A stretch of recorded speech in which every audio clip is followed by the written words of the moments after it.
Up next, Susan Demeter presents Spook Lights as Places of Paranormal Pilgrimage.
Hi, my name is Susan Demeter.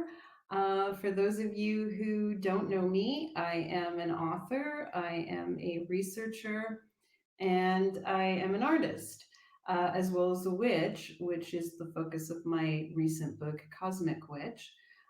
What I'm here to talk to you about today, though, involves the phenomena known as spook lights. Spook lights is something that I became interested in probably because of experiences that I had as a child and then later as a young adult with strange light phenomena that can be classified as UFOs. But what was interested to me were the smaller light balls that are regularly occurring in certain locations that are normally called spook lights. So today I want to talk to you really informally about these locations and what I've learned from my own research and from my own sort of field work as sort of a boots on the ground type investigator, a field researcher who has gone to several locations where these strange light phenomena appear and where people have all sorts of other types of strange experiences. I decided to call this talk, which is it's an informal talk. Um, so please forgive me if I stop or stutter or whatever, because I like to do this more informally, like a conversation. So a lot of this stuff is going to be coming off the top of my head. So just, yeah. Anyway, I call this Spook Lights, this presentation or this talk, Spook Lights as sort of a beacon of mystical places or places where we go on pilgrimage to have these sort of numinous experiences. So I have started off with a couple of slides from Italy.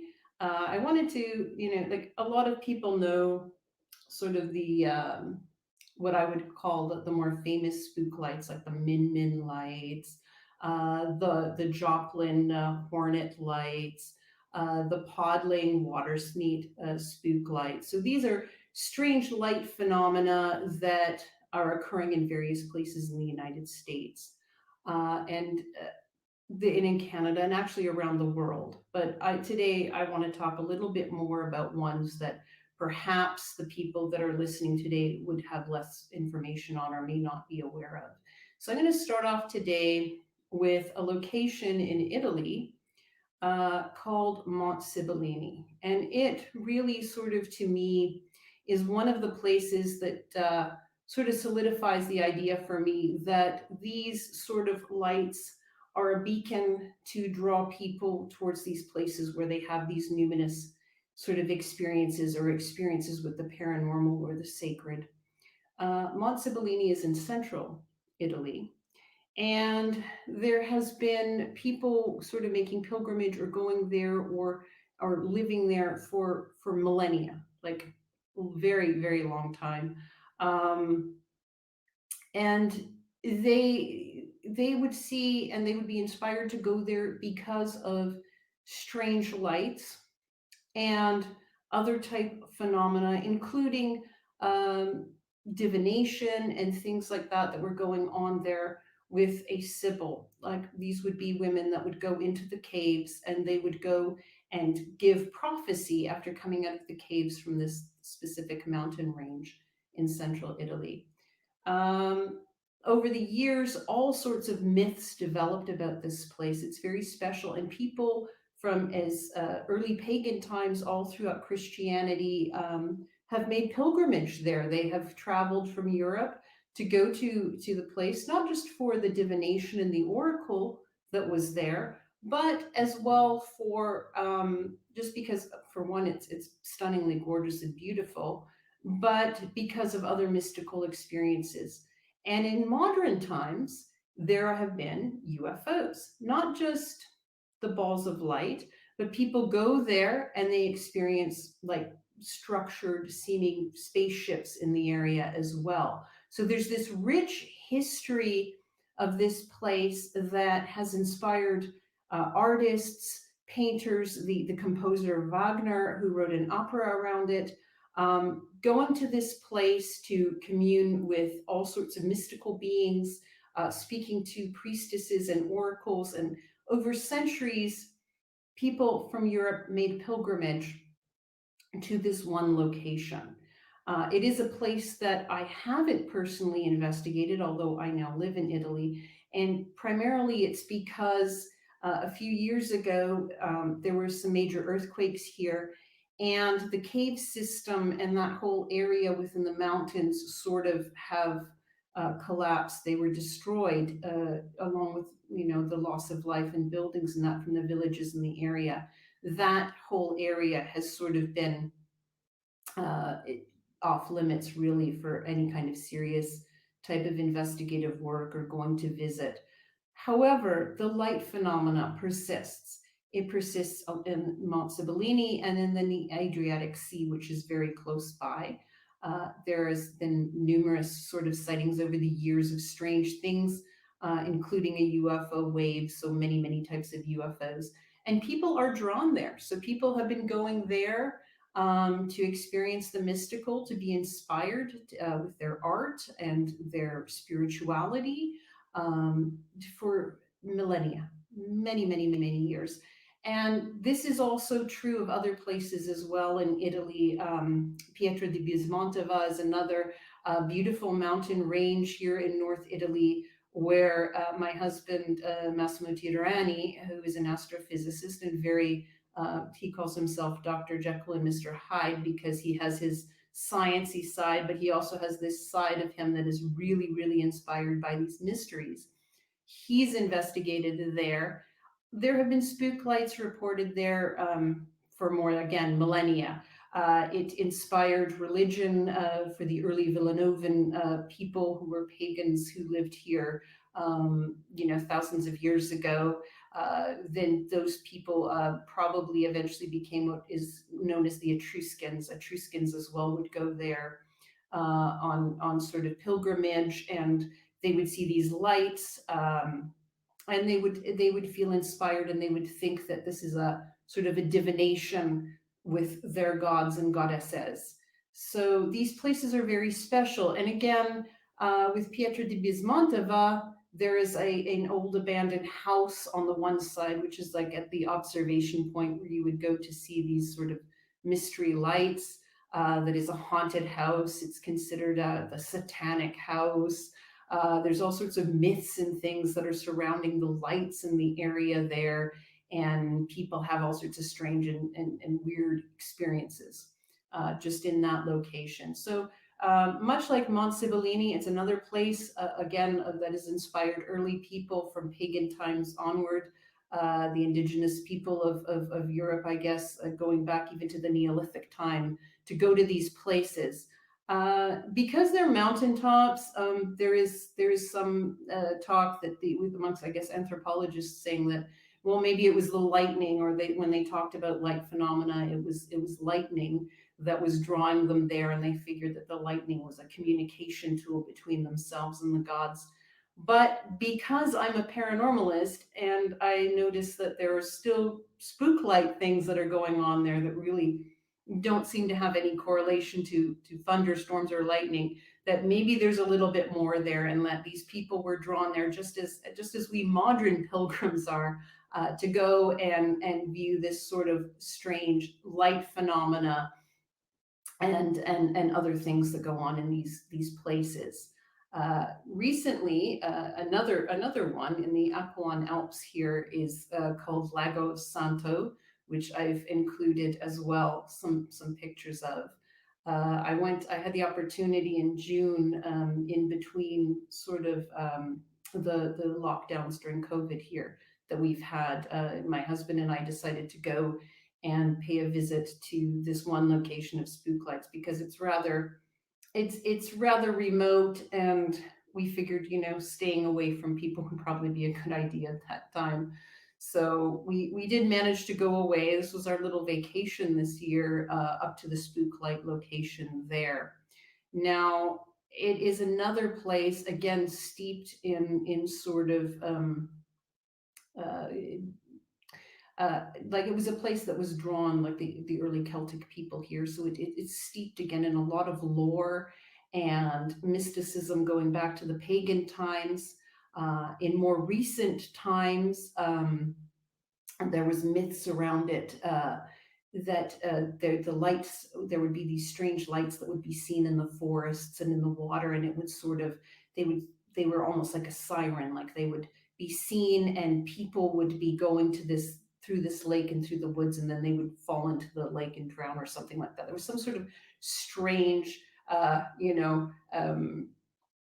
myth that was created, that these, either they were fairies or they were a witch or something that was there, that was drawing people in with the lights. This reminds me a lot of sort of what you get in North America with these light phenomena. There's always usually some sort of, either it's someone with a lantern or some being or something like that that's drawing people to their doom with the lights, or in this case, maybe inspiring people to go and experience the numinous. Um, so this was a place that we were able to go to, and it was really exciting for me because I had wanted to go there for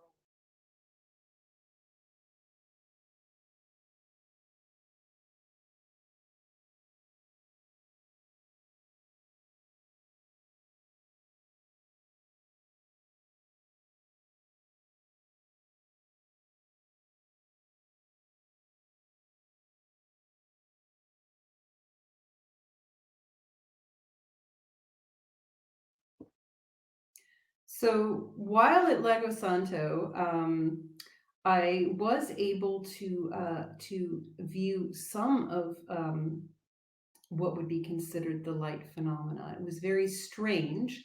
It was like seeing little fireflies sort of flicking in between in the trees, and I wouldn't have known if that was the light phenomena that people occasionally will see out there, unless it was confirmed to me by some of the people that I was able to meet while we were there, that lived there year round and have actually had strange experiences involving the larger sort of light balls that occur in that area.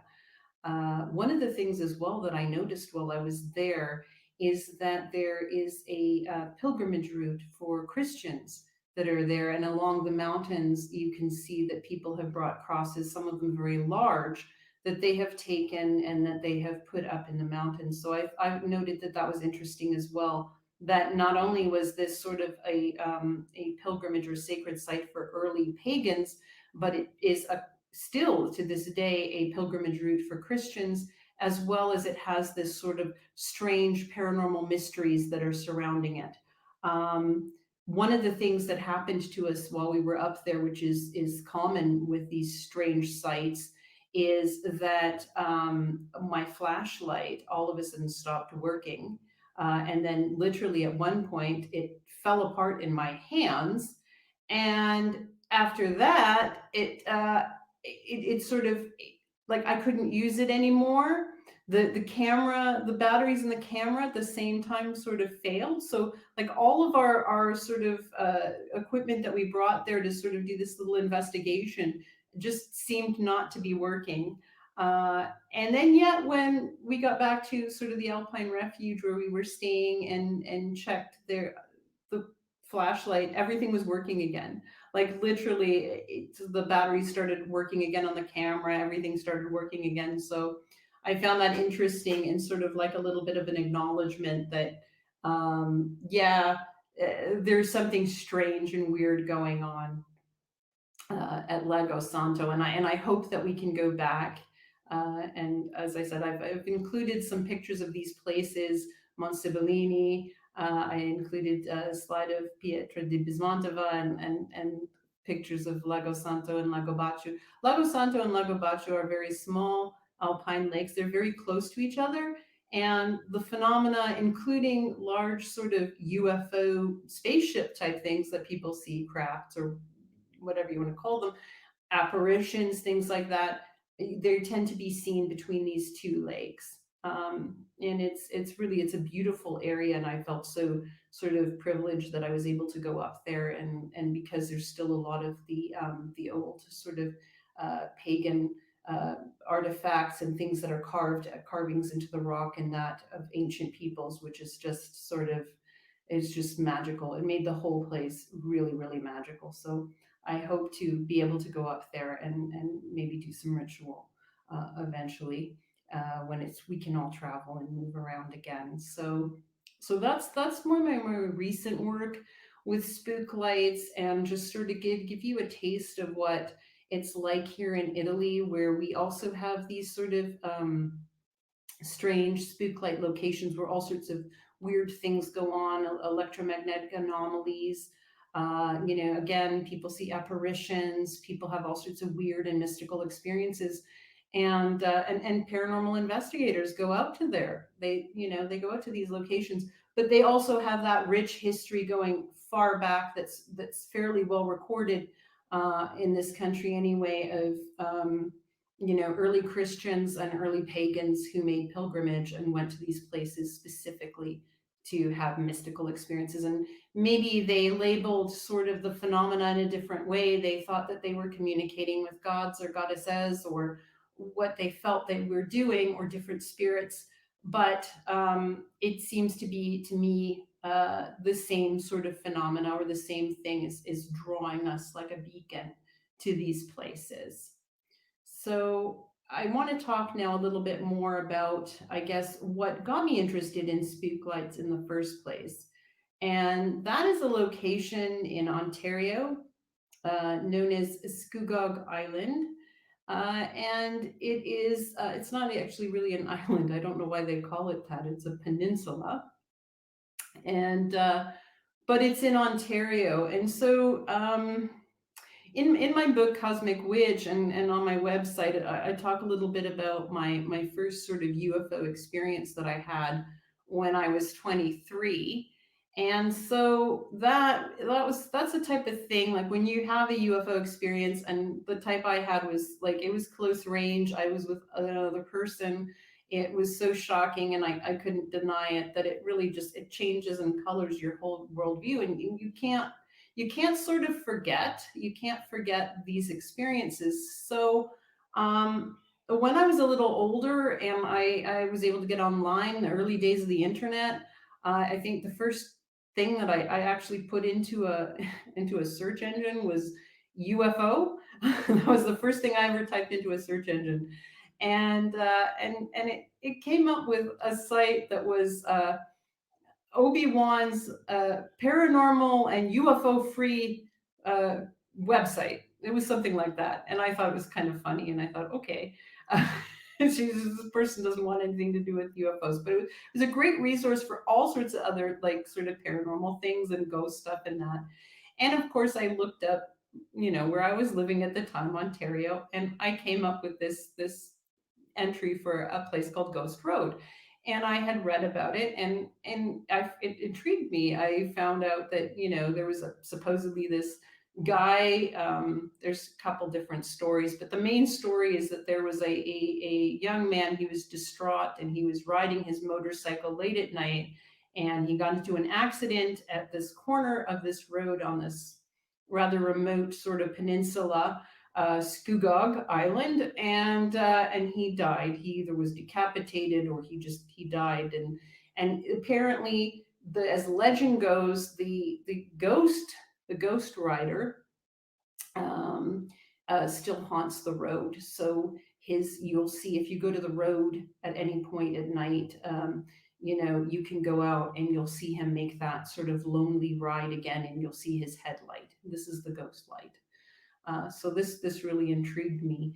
And so one night I was sitting around with a couple of my girlfriends, and and I said, I'm really interested in this, and it's only about a 45-minute drive.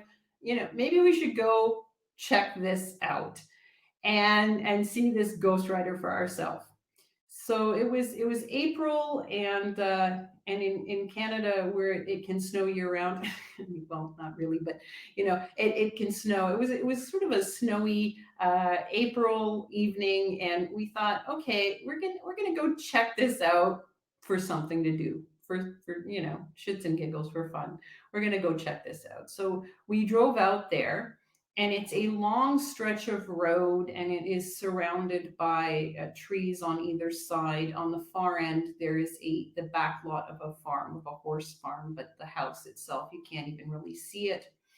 And on the corner of this road is the crossroads, where this light is typically seen, as a large sort of boulder, and over time graffiti had been written on it, and that people going out and making pilgrimage to this road to go see this ghost rider. And so we went up there, and we parked the car, and it was snowy. And I would say within about 10-15 minutes, as the snow started coming down more, we noticed three lights just at the top of the treetop level, just above there, that were sort of blinking in a sequence like this. Okay, so, and it was like really cool, and we couldn't figure it out, and it was like really freaked us out. And this went on for about 10 minutes, and then it just stopped. And so I think we stayed there maybe another half hour, and we were like, oh my goodness, is this it? Was this the spook lights? Is this the ghost rider? And we didn't really know. But it was thrilling. It was kind of really cool. And so when we got back home, I decided, maybe we should do a little bit more research on this, and find out what it is that we saw. Well, which was very UFO-ish. Well, it turns out that you know other people had reported UFOs up there, but what we saw that first night wasn't what people typically saw as the spook light, and we found that out later. So after doing a little bit more research online, we decided to go back, and we did. And over the course of a year, we went up there several times and had several strange experiences in trying to sort of explain. We decided we were going to try to explain what this mystery was. Where did these lights come from? At first we thought, well, there's a lighthouse not far away, maybe that's what we saw. But we went up subsequent nights, and in all different kinds of weather too, and it never repeated itself. Not like the very first night, it just didn't. But we would see the other light, which is a singular light that people can see. But we learned that you have to be in a specific place of the road. So later on, we figured out it was because you need to be in the right line of sight for this particular spook light to be viewable. Um, Throughout the time that we'd go up there, we would meet other people, and it was kind of fun because we would talk to other sort of ghost hunters and people that were up there that were there to see the lights. I'll never forget one time going and trying to photograph the lights, and I had a telescope and a camera, and I sort of duct taped my camera to the telescope to try and get a picture. That was an idea that was given to me by Ted Phillips, the sort of a great researcher who recently passed away. He was a big supporter of mine back in the day because I found him online, and I emailed him and I said, look, I really don't know what I'm doing here. I need some help. And he was very kind and very helpful for me. Um, but getting back to it, yeah, I was out there, and one of the locals drove by, and he said, I know what you're trying to do here. He was an older gentleman, and he stopped by and he said, oh, I know what you're trying to do here. And he said, please don't take our mystery away. He said, just enjoy it, but don't take our mystery away. And that really stuck with me as well, is that, okay, some people just don't need the mystery explained. It was just, it was one of those little profound moments I had while up on the road. Um, so like I said, we had over time, we had many sort of like different type of experiences while up there, that were funny and sometimes scary. My friend Lisa, who's quite the skeptic, at one point, me and my other girlfriend had our backs turned, and she saw something which she thought was like she described as like a white sort of t-shirt that was without body that floated literally in front of our car. Another time I experienced on a rainy night up there some what I can only explain as ball lightning. It looked like the spook light was coming down the road at us, and then all of a sudden lightning hit, and it was very close to the car. But it was the first and only time that the spook light seemed to do that, literally come driving towards us.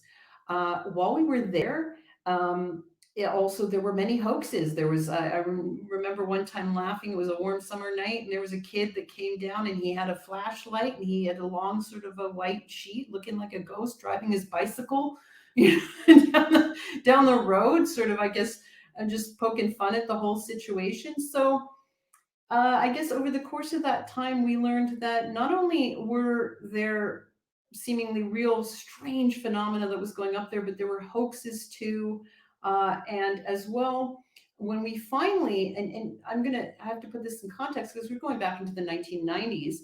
So it wasn't like we all had our mobile phones with data. So we decided what we were going to do is we were going to try to prove a theory that had been out there about car headlights as causing some of these spook lights. And we reasoned because we were in a certain location on the road, and it was the only location that you could really see the spook light, that you had to be at a certain point of the road. If you were any closer or any farther back, you wouldn't see it. So we decided to see if we could triangulate a location.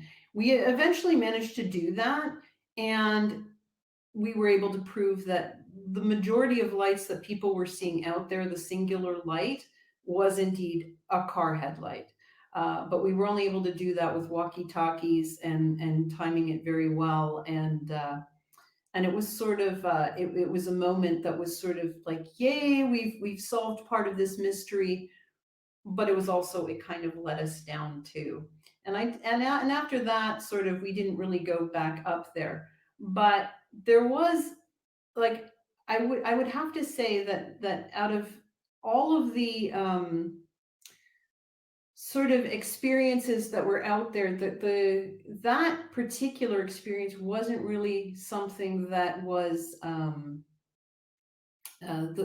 main reason of why we were there. It wasn't the most profound reason why we were there, certainly. And it wasn't the most strangest of all paranormal experiences that we were up there. Shortly after we had able to figure out the car headlight component of this spook light location, um, I was up there with a group of people. I think I'm going to include a photo of that, spook light pilgrims, when we were up there with another set of ghost hunters from the Toronto Ghost Hauntings Research Society.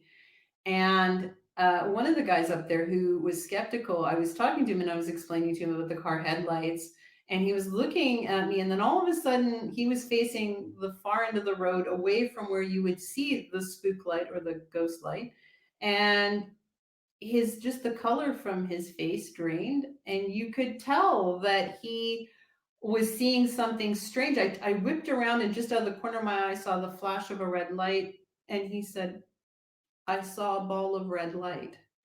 And I was, well, and he's saying, "That can't be a car headlight." And I was saying, "Well, no, it cannot be a the car headlights are this way. I don't know what you just saw." So these are the type of strange, sort of cheeky, almost tricksterish like things that accompany many of these spook light locations. As I mentioned earlier, I talked a lot with Ted Phillips, and he told me that similar strange things were happening in Joplin, at the Joplin spook light location.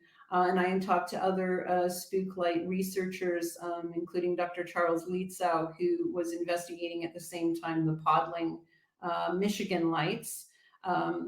Then they too, he was able to demonstrate that the majority of what people are seeing out there were reflecting car headlights. But there were so many other things, like the car headlights don't explain apparitions. It don't explain balls of light that are close to you. It doesn't explain structured sort of UFO crafts or whatever that are in the sky. Other things that people sort of experience at these locations.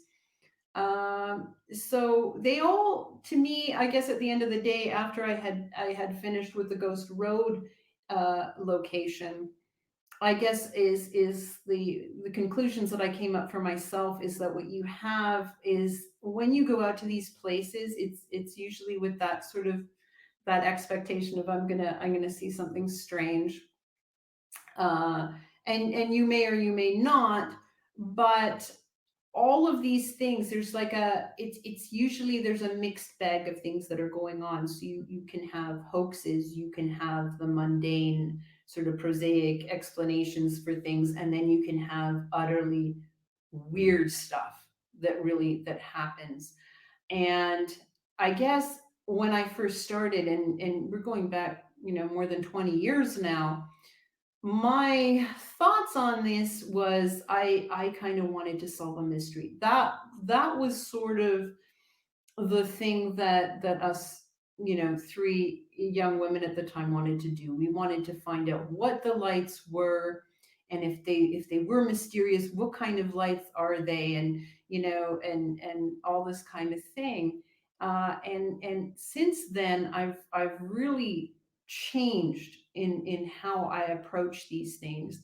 To me now, more important than finding out the what is it, or the causation, it's sort of how the journey to these places and the experience affect the people. um, I should also, I also want to include a little bit about pilgrimage. And it wasn't so much, I mean, when I was living in North America, I really didn't think that much about how these places and these lights are sort of a beacon, what I would call a beacon to numinous experience, or experience with something that's paranormal or spiritual, or just changing of our worldview. um, I didn't think about that then. I do now, and like I said, it's because these locations in Italy are so important to early pagan worship, as well as early Christian worship, and in some cases still Christian worship today. But when I think about it, and going back and thinking about my research, one of the things we did, because there wasn't that much online at the time, is we consulted with, first of all, local police to find out if there was ever actually any truth to the myth. And there wasn't, as far as the police were concerned. No one had ever died in a motorcycle accident on that strange, lonely road. We also consulted with local historians, the little historical board that's there in the Port Perry area of Ontario, to find out what they knew. And through them, we were able to find some diaries, which really kind of was cool. It's why I love kind of social histories. These diaries of these early sort of settlers that, they can be boring because, they notate everything they've had for breakfast and their day in and day out. But then you find these little gems. And in the case of the Scugog location, we found this little gem that one of these farm people that were up there, early farmers, had noted devil's lights. And so that was like, oh, so these lights actually predate the car headlights. Someone was seeing lights up there before cars were even invented. But we also did a lot of research at the Toronto Reference Library.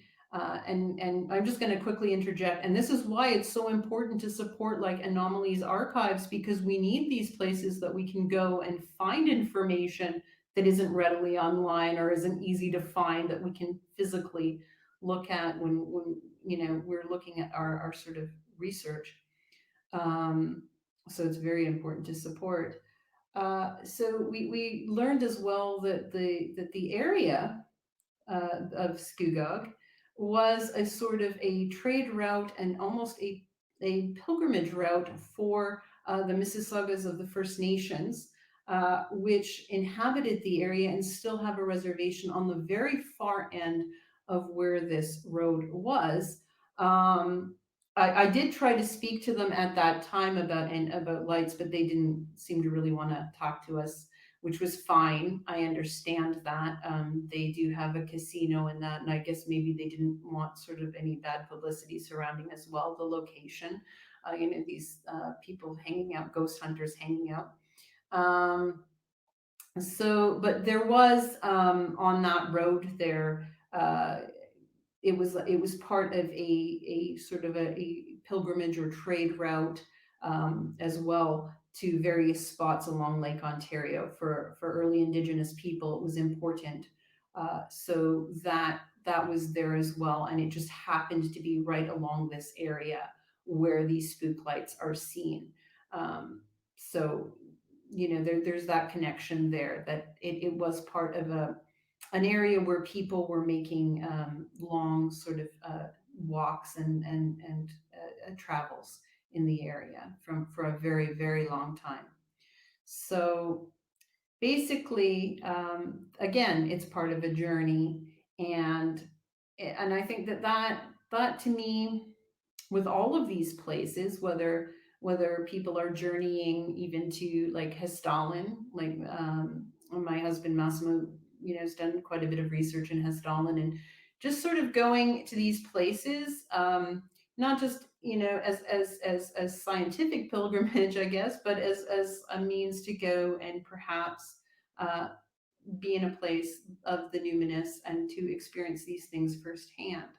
So I guess that's where my thinking is at now, that that when it comes to these light phenomena, they are a beacon, they do draw us in, and that that they are a form of what we do when we go to them, or drawn in by them, is a form of pilgrimage. So to me, like I said, when I think back, especially on my early days, my early forays out there as a paranormal investigator, it's the journey that really was the most important. I learned how to research. I learned how to outreach and I talked to many people on the road about their experiences, how to approach people and speak to them and record their experiences. And so I think that all of these things have enriched me and have given me this sort of magical worldview. Because, as I said, even though I was able to do the nuts and bolts thing, and I think we did it really well. I even on my old website have a math. I was able to do a mathematical formula as to how we can see car headlights at so many kilometers away as a singular light, and the refraction and all this. So I actually, the first time I did a presentation, a proper presentation on Spook Lights, was for the Skeptic Society. And I'm proud to say that they actually didn't boo me. They gave me a bit of a standing ovation, because I was, we're boots on the ground. We're out there. You guys can say debunk things. Well, we actually went out and we were able to prove what, at least I would say maybe 75% of what people say is spook lights in that location are car headlights. But at the same time, it also taught me that no, these locations, for whatever reason that might be, there are all sorts of things that go on. Like I said, from hoaxes to um, car headlights, or mundane explanations, and really strange, weird stuff that just cannot easily be explained. Um, and it's taught me that. So it's given me the journey itself, even if I can't explain it all. It has enriched me and sort of given me that ability to realize there's so much more that we do not know.